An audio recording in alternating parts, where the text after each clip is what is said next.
दोस्तों उम्मीद है आप सब लोग खैरियत से होंगे। दोस्तों आज हम बात करने वाले हैं कि जब हमने अपनी बहन बेटियों को इन लिबरल्स के हवाले किया और लिबरल्स ने मेरा जिस्म मेरी मर्ज़ी के नारे लगवाए और ये कहा कि अपना बिस्तर खुद गर्म करो, और फिर डेली व्लॉगिंग के जो साइड इफ़ेक्ट्स हैं, एक हार्श रियलिटी जो है वो आज हम आपके साथ शेयर करेंगे कि कैसे डेली व्लॉगिंग वाले जो हैं उनके रिलेशनशिप्स अफेक्ट हो रहे हैं। एक तरफ तो ये दिखाया जाता है कि वो बहुत ही लेविश लाइफ गुजारते हैं और करोड़ों रुपए कमाते हैं ये अपना लाइफस्टाइल दिखा के, अपनी बीवियों को दिखाकर। दूसरी तरफ जो है उनके रिलेशनशिप्स कैसे इफेक्ट हो रहे हैं, यही चीज़ें आज हम एक्सपोज करने वाले हैं। लेकिन आपसे रिक्वेस्ट करते चलें कि हमारे चैनल को ज़रूर सब्सक्राइब कर दीजिएगा ताकि जो लेटेस्ट अपडेट्स हैं वो आप तक टाइमली पहुँच सकें। इस लिस्ट में सबसे पहले बात करें तो नेस्ट डेली की बात करते हैं, जो कि एक 32 साला यूट्यूबर है जिसके यूट्यूब के ऊपर 13.3 मिलियन सब्सक्राइबर्स हैं और इसकी बीवी का नाम एलन है। और इसने शादी के बारे में अपनी बताया कि 3 साल तक इनकी शादी चली, जो कि एक बहुत ही वर्स्ट रिलेशनशिप था। और इसकी बीवी का ये कहना था कि 3 साल के अरसे के अंदर उसने अपने खामन को करीब नहीं आने दिया और किसी भी किस्म का फिजिकल रिलेशनशिप इनके दरमियान नहीं रहा। एक पॉडकास्ट के अंदर उसने ये भी बताया कि कैसे उसकी लाइफ के अंदर एक बहुत बड़ा चेंज आया जब उसके खामन ने उसको ब्लॉग्स में लाना शुरू किया और उसकी लाइफ के बारे में बताना शुरू किया। जब उसके इंट्रैक्शन बड़ा मर्दों के साथ तो उसकी लाइफ के अंदर बहुत चेंज आ गए और दूसरे मर्द जो थे वो उसको अच्छे लगने शुरू हो गए थे। उसने ये भी बताया कि वो बच्चे पैदा नहीं करना चाहती थी क्योंकि वो तैयार नहीं थी, और साइकोलॉजिकली जब वो सोशल मीडिया पे आई तो वो बहुत डिप्रेस रहने लगी थी। और 3 साल बाद उन्होंने अपना ब्रेकअप डिक्लेयर कर दिया था सोशल मीडिया के ऊपर, जो कि एक बहुत ही वर्स्ट थिंग थी। जैसे ही वो सोशल मीडिया पर आए उनकी लाइफ जो थी वो तबाह होकर रह गई थी। And something I'll talk about in the book as well is we never had sex. We were married for 3 years and my body just like could not have sex. Hey, sorry, I just realized you're supposed to have sex when you get married. Yeah, but I couldn't. You're supposed to have sex. It was your choice to not have sex, or it wasn't a choice. My body was like, you will not enter. My body just was like shut down, just like it couldn't, nothing could enter. It was just, it's like a weird psychological thing. So that's why he broke up with you. No, that's not why. That's not why. Why you don't want to have kids? So, why don't you want kids? You know, sometimes I wish that I did want kids. I feel like my life would be a lot easier, but I also think it's just as valid to not want to have kids. If you're a woman, you're taking on all the work, physical, mental work. And if I was a guy, maybe I'd have kids. Even if you have a great partner, it's ultimately on me as the woman. Bottom line, I've never had the maternal urge to have. इस list में number 2 पर बात करें तो Dara coin है, जो कि एक 28 साला पाकिस्तानी टिकटॉक स्टार थी। इसकी शादी कराची के एक शख्स से हुई, उसके बाद इसके 2 बच्चे पैदा हुए और उसका खामन ये चाहता था कि इसके बच्चों का और बीवी का मुस्तकबिल सिक्योर हो और वो इनको जर्मनी ले गया। अब टिकटॉक के ऊपर वीडियोस बनाना इसका मशगला था। वो पहले भी वीडियोस बनाया करती थी, लेकिन पाकिस्तान के अंदर टिकटॉक लाइव नहीं चलता है। लेकिन जैसे ही ये जर्मनी मूव करती है तो वहाँ पर टिकटॉक लाइव चलना शुरू हो जाता है और ये लाइव बैठना शुरू हो जाती है। वहाँ पर इसको आमदनी भी अच्छी आना शुरू हो जाती है क्योंकि ये खूबसूरत औरत थी।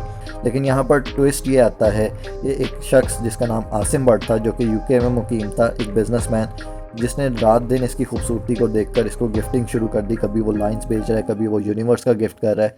वो इसके पीछे पागल हो चुका था। और अब जब आसिम भट्ट रात दिन पैसा निछावर कर रहा था कोइंदारों के ऊपर, तो कोइंदारों ने ये फ़ैसला किया कि मैं अपने पहले हस्बैंड को छोड़ दूंगी। और लोगों ने इसको बहुत तनकीद का निशाना भी बनाया इस बात के ऊपर कि वो अपने पहले हस्बैंड को छोड़ी है, एक गोल्ड डिगर है ये। तो अब लोगों ने इसको अनफॉलो करना स्टार्ट कर दिया और इतनी ज़्यादा तनकीद और फॉलोअर्स कम होने के गम में वो लाइव आती है और लोगों को बताती है कि इसका हस्बैंड जो था वो बहुत जालिम था।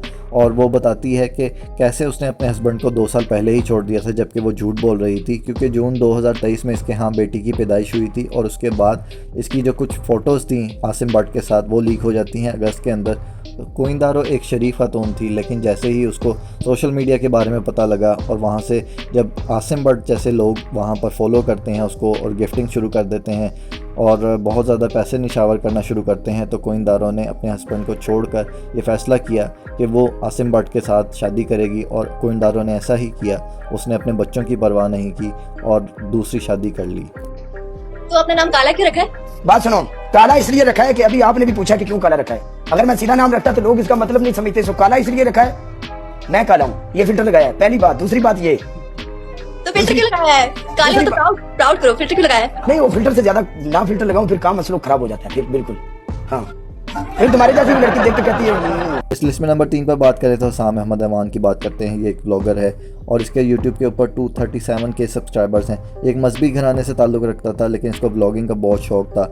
इसकी गलती ये थी कि इसने अपनी ब्लॉगिंग के अंदर अपनी बीवी को दिखाना शुरू कर दिया था और बीवी बहुत लिबरल सोच की मालिक थी और उसने अपनी बीवी को दिखाने के अंदर बहुत ज़्यादा आज़ादी भी उसको दे रखी थी, जबकि वो उसकी बीवी एक पॉडकास्ट के अंदर भी ये बात बता चुकी है कि वो बहुत लिबरल सोच की मालिक थी और उसको घर का काम करना पसंद नहीं था। और इसी वजह से जो डेली ब्लॉगिंग के बाद उसकी लाइफ के ऊपर इफेक्ट आया। उसने अपनी बीवी को बहुत ज़्यादा आज़ादी दे रखी थी। अब इसकी बीवी को भी आइडिया हो चुका था कि अगर वो अपने खावन के साथ नहीं भी रहती है और वो एक लिबरल सोच की मालिक है तो कैसे वो यूट्यूब से कमाई करके अपने खावन को छोड़ेगी। उसने यही किया कि अपने खावन का सहारा लिया और अपने खावन को जब देखा कि यूट्यूब के ज़रिए से उसको इतनी कमाई हो रही है तो उसने अपने नाम से एक चैनल बनाया। शुमाइला न्याजी के नाम से उसका चैनल है। 339 के उसके फॉलोअर्स हो चुके हैं, जो कि हसाम न्याजी से भी ज़्यादा फॉलोअर्स हैं। और आपको भी पता है कि लोग मुख्तलिफ़ ख़वातीन के चैनल्स के ऊपर क्या देखने जाते हैं। वहाँ पर कंटेंट नहीं देखा जाता है बल्कि उनकी खूबसूरती देखी जाती है। साम अहमद अमान की यही गलती थी कि उसने अपनी बीवी को डेली ब्लॉगिंग के अंदर वो क्यों लेके आया और उसने उसके ज़रिए से व्यूज़ क्यों लिए। इसी तरह की एक कॉल भी समा टीवी के ऊपर चली जिसने हैरान कर दिया हम सबको कि हमारा माशरा किस तबाही के धाने पर खड़ा हुआ है। ये ज़रा कॉल आप सुनिएगा। मुझे मुफ्ती साहब से राय लेनी थी और थोड़ी सी हेल्प चाहिए थी मुझे उनकी इस मामले में कि मैं शादीशुदा हूँ पिछले 3 साल से, लेकिन मैं जहाँ पे जॉब करती हूँ वहाँ पर मुझे कोई और पसंद है। ऑल्दो मेरे जो हस्बैंड है उन्होंने किसी किस्म की मुझे कोई तंगी नहीं दी थी, कुछ किया हुआ नहीं है। फाइनेंशियली भी उन्होंने बहुत अच्छा रखा हुआ है, लेकिन क्योंकि दफ्तर में हमारा इतना टाइम साथ में गुजरता है तो मुझे कोई और जो है उनकी तरफ मेरा दिल जो है वो बहुत ज़्यादा जो है वो जाता है। तो मुझे ये पूछना था कि कोई इस तरह करके मुझे वजीफा बता दें कि मैं उनका दिल भी ना तोड़ूं अपने खावन का और उनसे मैं अलहदा हो जाऊं और शादी कर लूं उनसे जिसको मैं पसंद करती हूं। तो अगर मेरी इस मामले में कोई वो हेल्प आउट कर दें। जी बहुत शुक्रिया आपका। जी तो जैसा कि आपने कॉल सुनी जिसके अंदर खातून ये बता रही है कि उसका खावन बहुत अच्छा है, उसको तमाम फैसिलिटीज़ भी दी हुई हैं, लेकिन उसके बाद भी उसको कोई पसंद आ गया है। तो आप ये देखिए कि आप ख़वातीन से जो कमाई करवा रहे हैं लेकिन उसके कॉन्सिक्वेंसेस क्या हैं। एक और बहुत बड़ा नाम खालिद और सलमा। खालिद ने भी ऐसा ही किया कि अपनी बीवी को अपने व्लॉग्स के अंदर लाना शुरू किया और उसकी बीवी ने जब देखा कि अब मेरे ब्रांड बन गए हैं, मेरे पर्स के ब्रांड हैं, मेरे परफ्यूम के ब्रांड्स हैं, तो उसने जो है अब अलहदगी का ऐलान कर दिया है अपने खावन से। तो अब आपसे यही रिक्वेस्ट है कि आप जब व्लॉग्स बना रहे हैं तो अपनी बहन बेटियों को अपने व्लॉग्स के अंदर मत लेके आइए, वरना आपके रिलेशनशिप जो हैं वो इसी तरह से तबाह होते रहेंगे। और इन लिबरल्स की बातों में मत आइए। अपने घर को महफूज रखिए और अपनी बहन बेटियों पर भी नज़र रखिए कि वो जो कॉलेज और यूनिवर्सिटियों में जा रहे हैं वहाँ पर उनके दिमागों के अंदर क्या फ़िट किया जा रहा है। और ये जो टिकटॉक वाली यूनिवर्सिटियाँ हैं यहाँ पर अपनी बहन बेटियों को मत भेजिए। तो उम्मीद करता हूँ कि आज की हमारी वीडियो आपको पसंद आई होगी। अगर हमारी वीडियो पसंद आई है तो हमारे चैनल को ज़रूर सब्सक्राइब कर दीजिएगा। अपना ख्याल रखिएगा। अल्लाह हाफ़िज़।